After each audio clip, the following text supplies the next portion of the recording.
মাছের রাজা রুই হলেও আমার কাছে কিন্তু মাছের রাজা ইলিশ, আর সেটা যদি ইলিশের গাদাপিটি মেশানো একটা পিস হয়, গরম গরম পাতে পড়ার মজাটাই তো আলাদা, তাই না?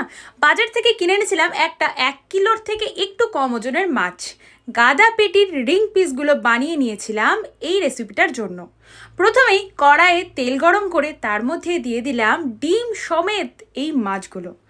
খেতে তো পরে হবে, কিন্তু তার আগে একটু দেখেই না হয় আনন্দ পেয়ে নিই। গরম তেলে মাছটা ফুটছে, আহা এ যে কি অপূর্ব স্বাদ! যখন আমি খাবো তখনই বুঝতে পারবো।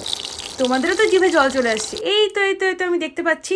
তারপরে এই ইলিশের তেলটা ভাতের মধ্যে দিয়ে ভাতটাকে মাছ দিয়ে অল্প করে মেখে আহা, মুখের মধ্যে যখন গ্রাসটা তুললাম, হারিয়ে গেলাম কোন এক জগতে। ভালো লাগলে চ্যানেলটাকে সাবস্ক্রাইব করে দে। সবাই খুব ভালো থেকো, আর জানিও কিন্তু। টাটা।